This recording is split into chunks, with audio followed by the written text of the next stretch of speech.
You don't have to do what society tells you to do or how you were parented. Today we're talking about parenting as a shared journey. It was more about modeling. What did we model for them? I caught myself so many times saying, oh my God, that was my mom. Oh, I want these kids to be home at the summer and I want them to get so bored where then they start to get creative. Yeah. They built forts. They put on a whole Olympics. Really about parenting from the inside out and allowing us to trust our kids. It's about growing alongside of them. Hey, welcome everybody. Dr. Ron and Dr. Mary here. Today, we're going to be talking about raising children while still growing yourself, because that is the most important thing. And I know that raising children isn't about having all the answers, that's for sure. Nope. It's about growing alongside of them. Yeah. And today we're talking about parenting as a shared journey, right? A shared journey in growth, because it's always about growing. You know, it's never about like just the stagnation. It's about growing. And, you know, I think that one of the big things is just, you know, parenting tends to be a mirror, you know, like I know when we had our first daughter, I caught myself so many times saying, oh my God, that was my mom. Oh my God, that was this or that, you know, and I'm sure those of you that are parents had that at some point in your life, you know, and it's like that's the programs that we get put into us as kids, right? As little ones, right? And yet, you know, we had to make some conscious choices about how we want to parent, and that was really about parenting from the inside out and allowing us to trust our kids. That was the big thing, you know, having us trust them that they will do the right thing and allowing them to fall, allowing them to do whatever, right? And modeling, you know, for us, it was less about managing and less about like raising the kids and teaching the kids. It was more about modeling. What did we model for them? When people have asked me too, like, I'm getting ready for my first child, what can I do? I'm like, work on yourself. You know, handle some of those big things. And if you don't know what they are, ask your siblings or your parents. But, you know, it's like, what are you going to model for your children? And people get it. The light bulb goes off. They're like, oh, I'm a control freak. I'm like, yeah, that's going to come out in your parenting if you don't work on that. Absolutely. Absolutely. And that same thing with modeling versus managing, you know, how many people, you know, manage their children, right? They like it's a job, you know, they manage them. I mean, when our kids were growing up, I just remember there were so many parents who would come up and say, oh, well, listen, we'd love to have a play date with Lauren on Thursday and love to do this, and they have their whole week, like they had their kid booked, all week, you know, and we never did that. You know, and part of the philosophy behind that is that, you know, we felt they needed to be home. I mean, they socialized, but we felt they needed to be home and being able to grow in an environment and be able to have their time, right? Well, and we wouldn't even do that. No. I mean, I wouldn't get together with friends every day. No. So again, it goes back to like the modeling of just like, you know, have some downtime. I mean, that was one of I wouldn't say it was a conflict between us, but in parenting, you know, you grew up going to camps, going to summer camps. I didn't. And there was times where you were like, you know, if the summer hits, Ron was like, you know, let's get them involved in camps. And I was like, no, I want them to be bored. That's right. You were like, what? I was like, no, I want these kids to be home at the summer and I want them to get so bored where then they start to get creative. And they put on fashion shows. They built forts. They put on a whole Olympics. Remember when they wore the Olympic bathing suits for like 2 weeks? And I loved that stuff, you know, because I just saw their creativity come out and I knew it was in there, but same thing. If you got something where they're scheduled, they don't have to think about anything. We wanted them to think. Absolutely. And it takes me back to, you know, when I was growing up as a kid, right? You know, we'd get on our bicycles at 8 in the morning and just leave. You know, I could be in the first grade and just leave, and you don't come back until the lights start dimming, you know, the street lights start dimming, and you know it's time for dinner. You'd get lunch at someone else's house. You'd be outside all the time, just doing whatever, you know, not getting in trouble, but just creating, you know, all kinds of things around your life, you know. And I used to say that to Mary. I used to say, well, don't you have something to do with the kids? Like, why don't we do this, or why don't we get this set up, or and you know, this structured kind of a thing, you know. And you used to say that all the time. You used to say, nope. You know, I want them to get bored. Let them be bored, you know. I mean, but there was things where like I took them to a craft store. We got crafts and they came home. Yeah. They did things like that. We had some structured things that We we did. did. We did, but the majority their downtime was their downtime. Yeah. Yeah. So. Yeah. Same thing on vacations. You know, like let's go here. I was always like, let's go here, let's go there. And you go, no, let's just stay home, you know, and let them be at home, right? And you know, and looking back at that and seeing that, you know, we really did not manage our kids, and I have to say that it was such a blessing for us, or at least for me. Right. You know, it was one less thing I had to manage in my life, let alone, I have a hard time managing myself, let alone managing kids. And I think if parents find themselves in a position where they're exhausted around their kids, it's because they're trying to manage their kids instead of, you know, instead of model for them. Well, and that should come as a relief to parents who are struggling with like, I don't know if I'm a good parent. It's like, you know, how we raised our kids was we had boundaries, and it was like, hey, we can have a really good time. Let's stay within the boundaries. You know, but it was like, but we trust you guys. Yeah. And how do you want this to go? You know, like, how do you want this to work? One of my favorite things to tell parents, especially parents at this age, who have kids going off to college. Mm-hmm. You know, I've had a lot of people reach out to me and they're like, what did you do? I'm struggling with this. And my thing was, you've given them strong roots and you've given them big wings. They're supposed to want to fly. That's right. And they was like, yeah, but this hurts so bad. This is so, like, I don't want to let them go. And it's like, you know, we've been there. And it's like, we gave them really strong roots. Like, we gave them, like, they knew right from wrong. They knew all this kind of stuff. They felt loved. And then it was like, but we also gave them really big wings to spread them and fly and go create their own life. Yeah.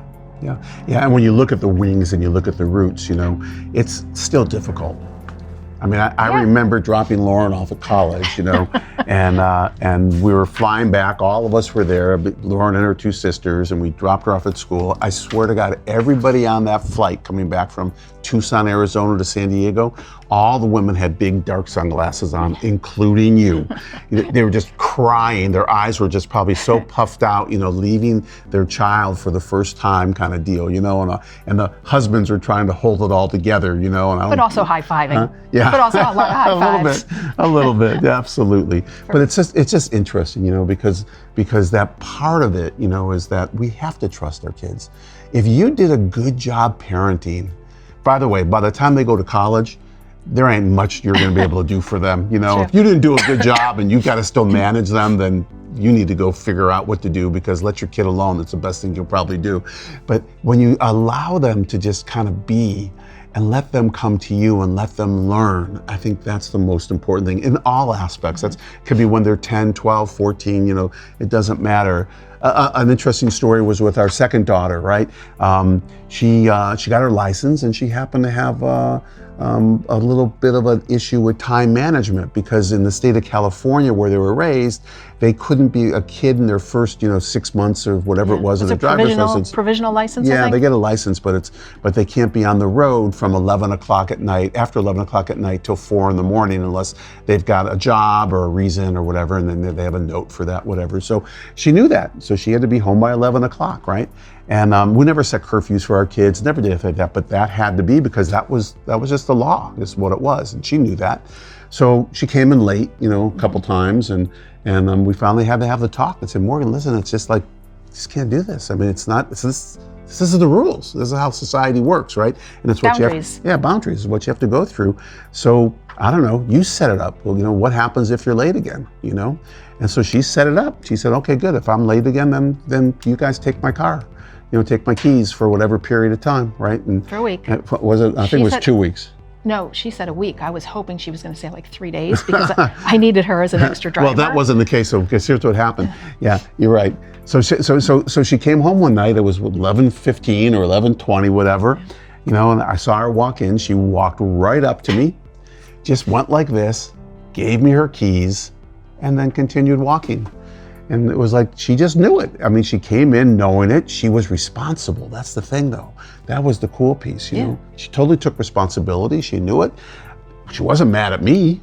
No. Wasn't mad at you, you know. But then the next morning it was like, well, Mom, you driving us? And that's where we said, no, no, no, no, no, no, no. You're still driving your sister to school. You know, you can come home, but you don't have the car for extracurricular stuff. And I know it was 2 weeks because she did 2 weekends. She didn't have the car to be able to do that. But, you know, when you look at that and you start letting them, teaching them, you know, letting them struggle and letting them grow. Right. It's killer. I mean, it's so important for them as human beings. Listen, they're not going to get through life because they do good in school. They're going to get through life because they've grown and they've struggled and they've been able to be within themselves and find the answers for themselves. Ask for some answers, so some guidance, not the answers, but for guidance, right? It's just how it works. So I think we got to start letting our children, you know, struggle a little bit, you know? Yeah. And struggle while they're in your care, like struggle at home when they're younger. Yeah. Because once they're off and those struggles come, I mean, you're still going to be there for them when they come or call you, but still, it's like, let them struggle at home, right? Yeah. And it's hard to do that sometimes as a parent.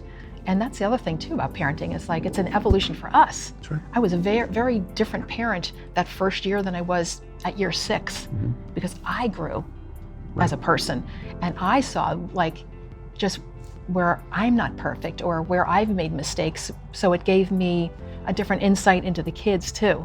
So instead of yelling at something that they did, it was like, you know, I'd look at them and go, yeah, like, you know, how do you feel about that? If they said, I feel really bad, I almost felt like, wow, yeah, I know. I can imagine how bad you feel. Instead of like, I can't believe you did that. Right. You know, it was like, and then it was a little bit easier to be like, wow, that must really feel bad, you know? Yeah. So, but that was my evolution to almost being a little too, I don't even know what the word is, too open in the beginning, and then just being more of a human being with them. And a good listener.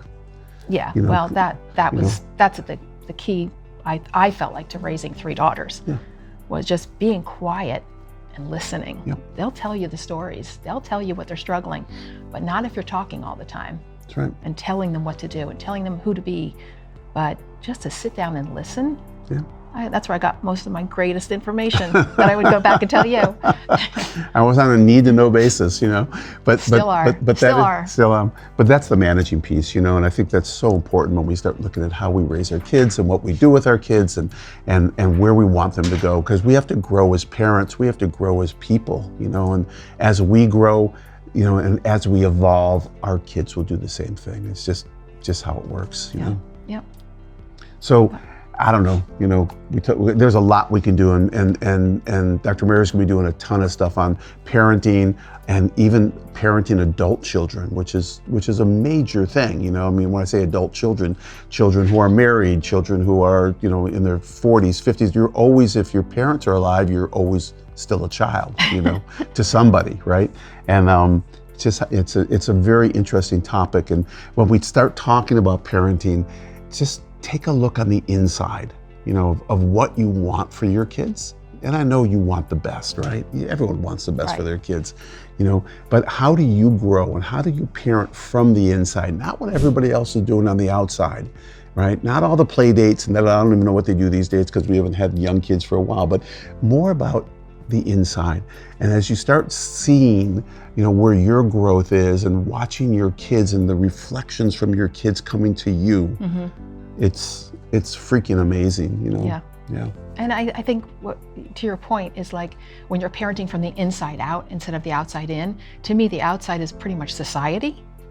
And I don't know, it's more from like that inner place of like looking back, like how would you want to be parented? None of us would say we'd want a free-for-all of just like, oh, I'd want my parents to just leave me alone and be able to do whatever I want. No, because truthfully, kids like boundaries. Yeah, and structure. You know? Yeah, like you don't want to play in a game where you don't know the rules. Right. Right? It feels better. You can be a better participant if you know what the rules are. Yeah. So, I don't know. That's how I look at parenting. Is like, you know, it can be a really great journey, but it definitely takes some.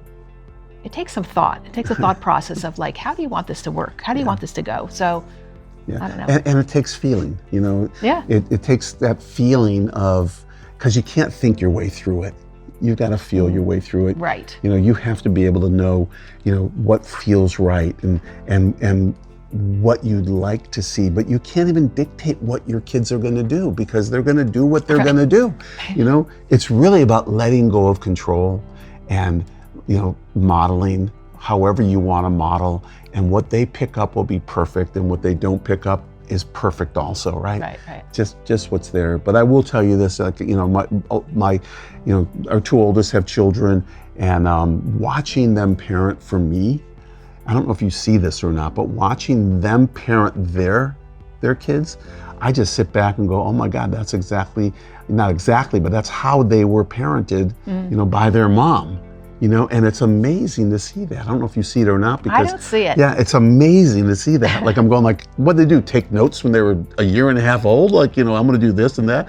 But you just watch it, and, you know, it's just beautiful because they're really raising their kids, you know, having their kids trust themselves from the inside, having their kids fall and scratch themselves and make mistakes and do all the things that kids, you know, need to do so that they can grow through the struggles. And I'm watching them evolve too, you know, evolve as parents. So. Well, and I like what you said. It's like you feel your way through it. Yeah. And I really like that, because it's like, yeah, like in certain situations that we had with our kids, it's like, okay, like, you know, what feels best? What feels best in this situation? We never hit our kids, but it's like, what would feel best? I can't imagine saying slapping my kid or hitting my kid. Like, what feels best, right? And then going with that. So, you know, kids, they don't need perfect parents. But they need present parents. People who are present, people who want to grow as parents and as individuals, right? People with an awareness that they want to be good parents, and an awareness that you don't have to do what society tells you to do or how you were parented. Right. It's like, just go within, right? Yeah. Go back to the inside out. Go within and do what feels right. Yep. Well, thank you for coming on this parenting journey with us. And we will be having a lot more conversations about parenting in the future. See you on the inside.